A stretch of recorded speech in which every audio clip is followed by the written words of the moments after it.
A mother gets her dead son's phone back. She opens Snapchat. There is nothing there. No photos, no videos, no messages, nothing. Her son was 18 years old. He went on a boat trip with friends on the 4th of July, and there is not a single image from that day on his phone. That is where this story starts. Not with a legal filing, not with a press conference, not with an arrest, with a mother holding a phone and staring at an empty screen. That image, a grieving woman looking at her dead child's phone and finding it hollowed out, is the image that triggered a legal escalation that now involves 5 social media platforms, the FBI, and a district attorney. Christine Wonsley is Nolan Wells' mother. She is a nurse.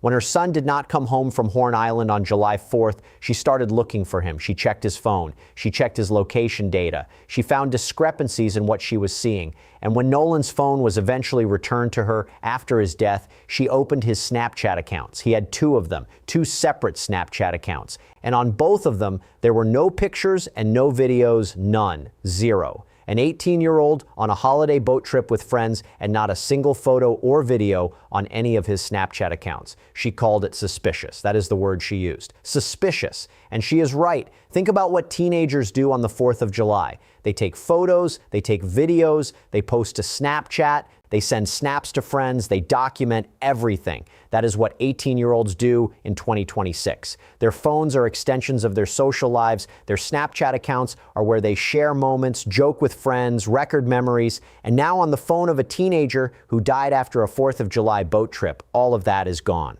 Every bit of it. The family's attorneys responded to this discovery with a full-scale legal blitz. They issued subpoenas to 5 separate platforms: Snapchat, WhatsApp, TikTok, Meta Platforms, which owns Facebook and Instagram, and Life360, the family location sharing app. 5 platforms, each one served with a subpoena demanding comprehensive account data. What are they looking for? Everything. The subpoenas seek all account data, all communications, all IP addresses, all location data, and all login credentials from Nolan Wells accounts. They want usernames, they want passwords, they want chat logs, they want posts, they want stories, they want location pings. They want the digital footprint of an 18-year-old from the day he died, and they are demanding it from the 5 platforms most likely to have it. This is not a routine request. This is a legal dragnet. The family is casting the widest possible net across the digital landscape, trying to reconstruct what Nolan's phone and his online accounts can tell them about his final hours. Because what is on his phone right now tells them nothing. It is empty. And empty, in this context, is not a neutral state. Empty is a red flag. But the subpoenas are only half of the legal strategy. The other half is the preservation letters. The family's attorneys sent preservation letters to Nolan's friends, to the families of those friends, and to local officials. A preservation letter is a formal legal notice that says, do not delete anything. It tells the recipients that litigation is reasonably anticipated and that they are legally obligated to preserve all records, all messages, all photos, all videos, all data that could be relevant. Destroying any of it after receiving such a letter could result in legal consequences. Think about what that means. The attorneys are not just asking platforms for data. They are telling every individual connected to this case, in writing, with legal force, that they must not delete anything. Why would you send preservation letters to people if you were not concerned that evidence might disappear? You send them because you are afraid it will. You send them because an empty Snapchat account has already shown you that data can vanish. And you send them because you want to make sure that if anyone else's phone has photos, videos, messages, or location data from that day, that data survives. The legal escalation did not stop with the subpoenas and the preservation letters. Ben Crump, the family's attorney, confirmed that his legal team is working to reach an agreement with District Attorney Angel Myers-McElrath to jointly investigate cell phone evidence. Not separately, not in parallel, jointly. The family's team and the District Attorney's office working together to inspect the phone evidence. And here is the detail that elevates this to another level. The FBI may be present for that inspection. The FBI. The same FBI that tracked and arrested Joseph DeMars, the sex offender who sent threats to a judge connected to this case. The same FBI that traced digital footprints across Facebook, Cash App, and Google accounts in a matter of days. That FBI may now be involved in the inspection of cell phone evidence in the Nolan Wells case. That is a significant escalation. That is the federal government potentially entering the evidence chain of a local death investigation. Now let me talk about why each of the 5 subpoenaed platforms matters. Snapchat is the platform where the empty accounts were discovered. Snapchat is designed for ephemeral content, photos and videos that disappear after being viewed. But Snapchat also retains data on its servers, including metadata, account information, and sometimes content that was saved or uploaded. The subpoena to Snapchat is asking for whatever the platform still has, even if the content was deleted from the phone itself. If Nolan sent snaps on July 4th, Snapchat servers may have records of when they were sent, who they were sent to, and possibly the content itself. WhatsApp is a messaging platform owned by Meta. It is used for text messaging, voice messages, and calls. If Nolan was communicating with friends on July 4th, some of that communication may have gone through WhatsApp. WhatsApp messages are end-to-end encrypted, which means the content of the messages is not accessible to the platform, but metadata, who messaged whom, when, and how often, may be available. That metadata can help reconstruct a timeline of communications. TikTok is a video sharing platform.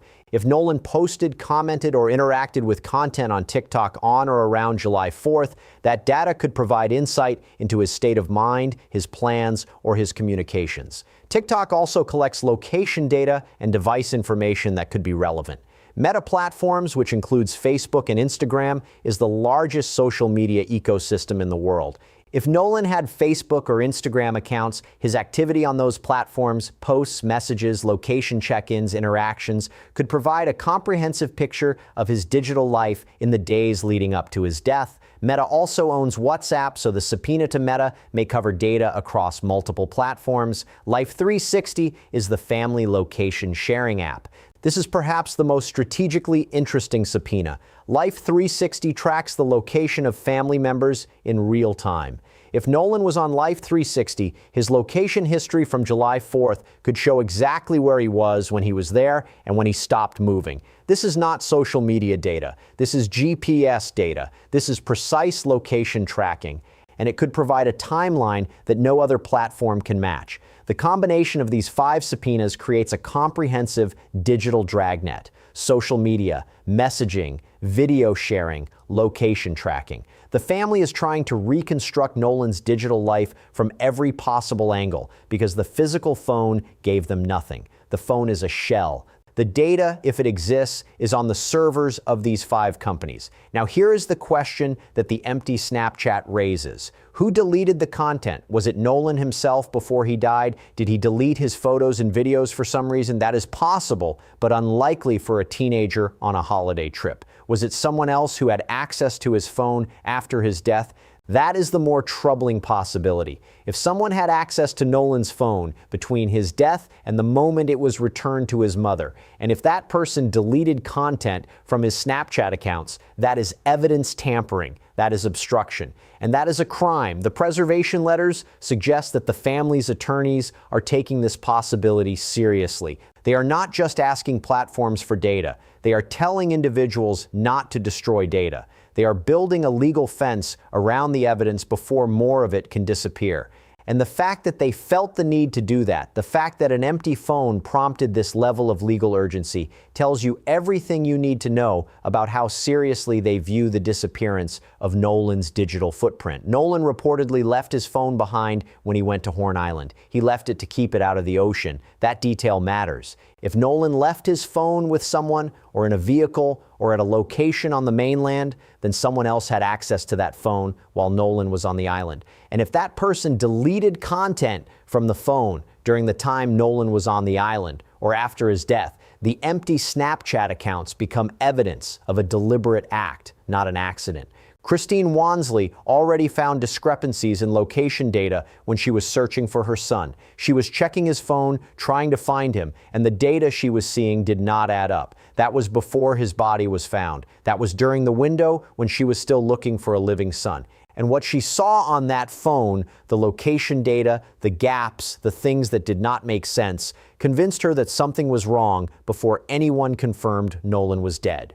Now combine that with the empty Snapchat accounts. A mother who already found location data discrepancies now finds that her son's social media content from the day he died has been wiped clean. Two separate digital anomalies on the same device. Two separate reasons to ask what happened to the data.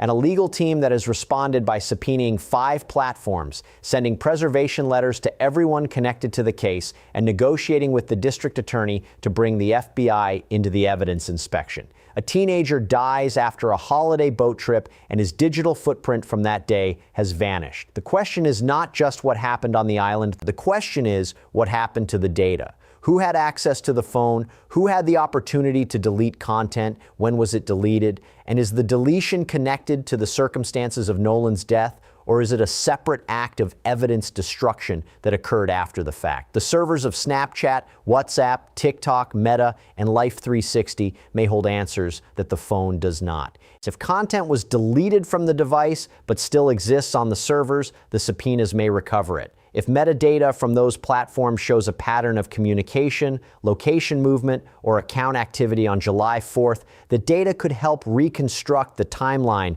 of Nolan's final hours in a way that the physical phone cannot.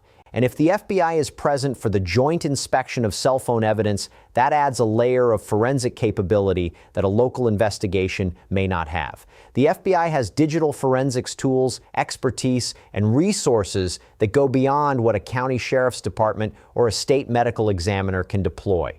Their involvement in the evidence inspection, if it happens, would signal that the digital side of this case is being treated with the seriousness it deserves. A mother held her son's phone and found it empty. She called it suspicious. And from that one word, from that one moment of a mother looking at a hollow screen, a legal investigation has expanded to 5 platforms, preservation letters, joint evidence inspection negotiations, and potential FBI involvement. The digital footprint of Nolan Wells' final day is the frontier of this case, and the family is determined to find it, even if someone else was determined to erase it.